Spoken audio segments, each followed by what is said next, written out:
Hey everyone, my name is Joe, and today we're going to be looking at how to use some if, some ifs, and then the average if and the average ifs.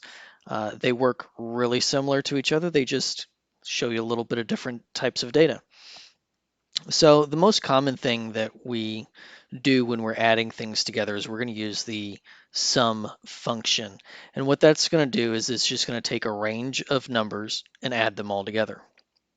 So let's look at how that works. We're going to come over here. So I've got a data set here.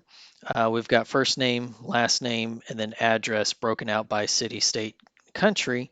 And then let's imagine that these people paid for something. We don't know what it is, but it doesn't matter for this tutorial. So let's come over here to our total column where we want to see how much was paid for an item.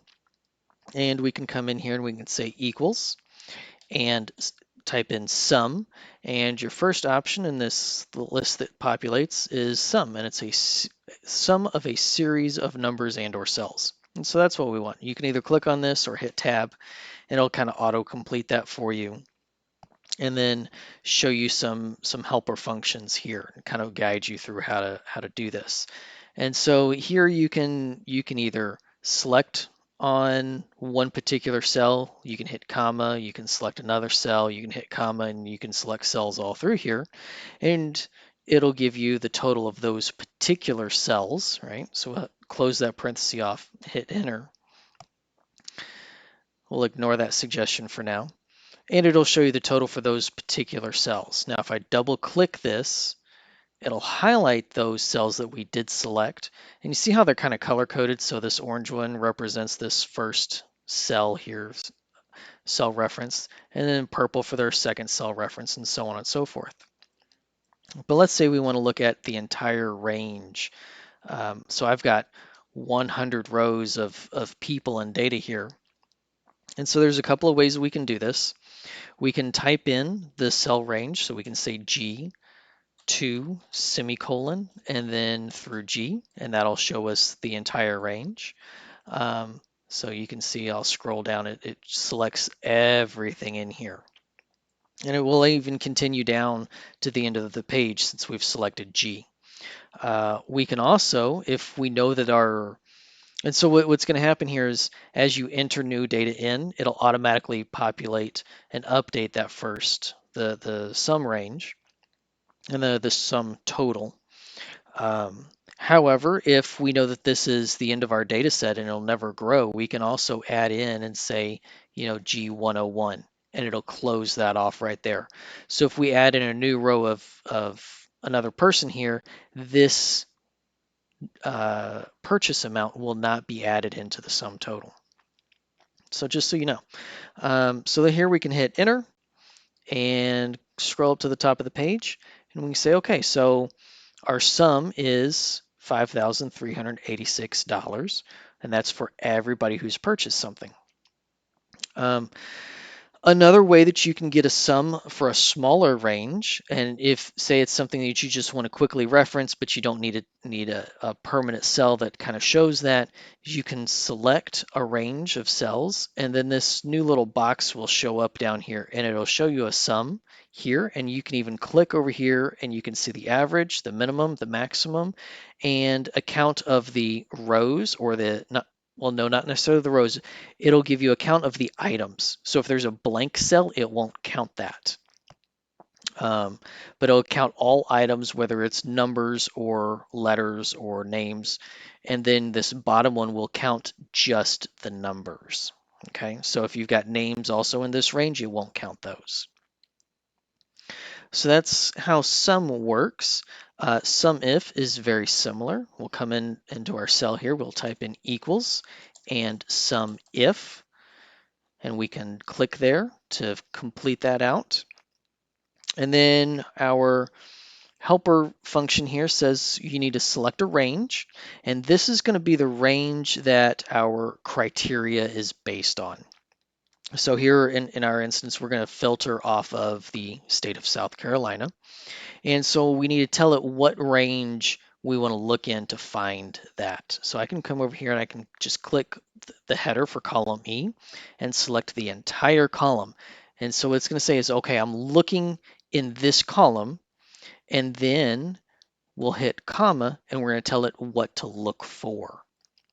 Okay, now we could type in with a double quote here, South, oh, I spelled that wrong, South Carolina, like this, and then close that double quote off. And that will work. It's not great because now what if you want to look at Oregon or Kentucky or Vermont or whatever, then you have to go in and retype this every time.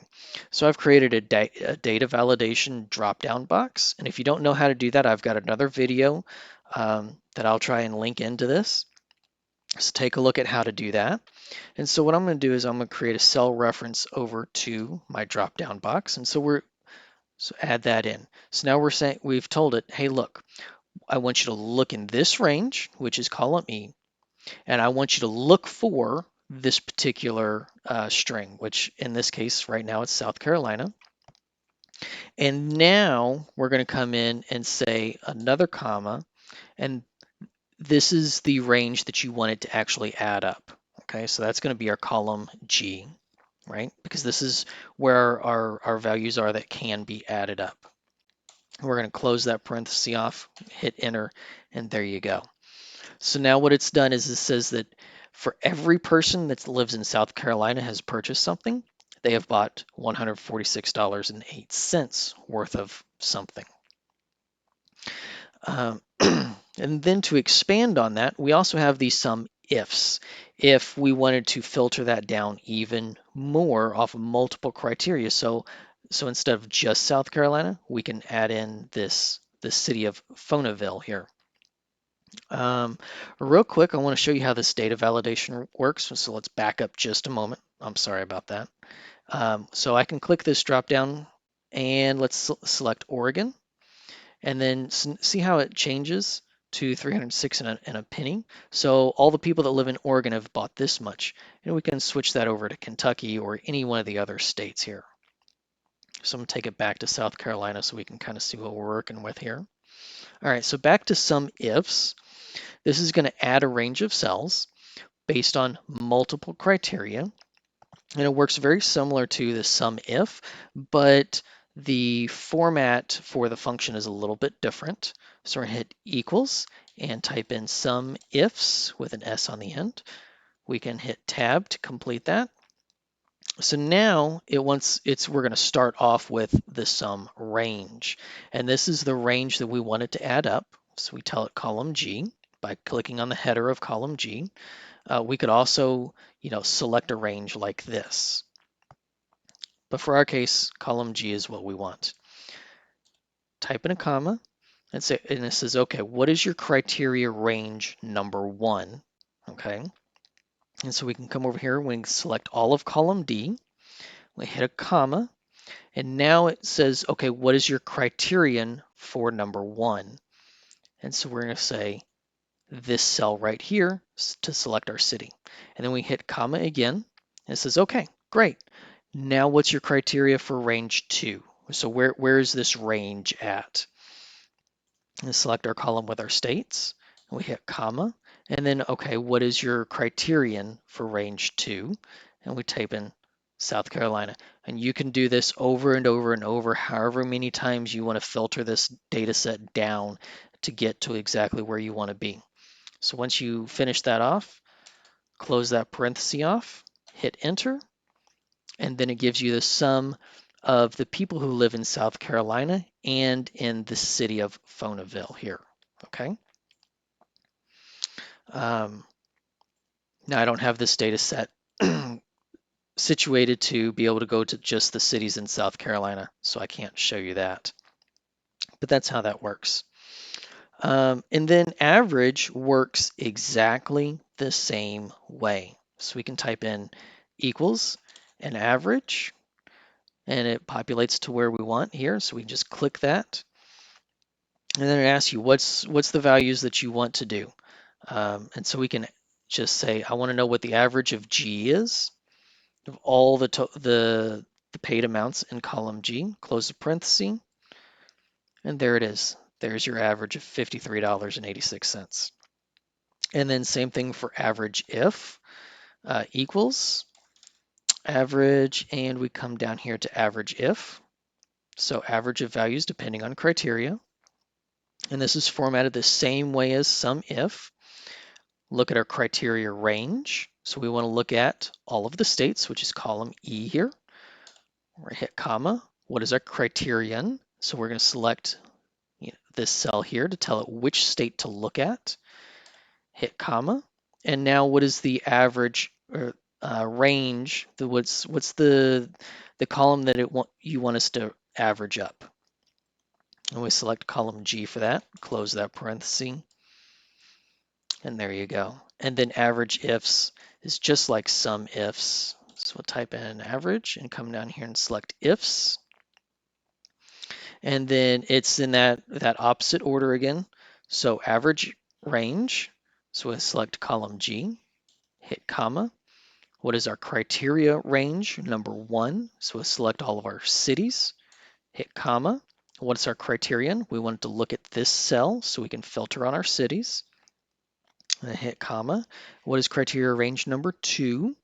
That's going to be all of our states. Hit comma, and then select this cell here so it knows what to filter inside of for the states. Close the parenthesis, hit enter, and there's your average, $23.53. All right, guys. That's how you can use the sum if, and sum ifs, and then the average if, average ifs. If you have any questions or comments, please leave a comment below. If you like this episode, hit the thumbs up, hit the subscribe button and the little bell notification so you can be notified of the new episodes as I send them out. If you have any suggestions for new episodes, things that you would like to know more about, please leave those in the comments and I'll make a video as soon as I can. You guys have a great day.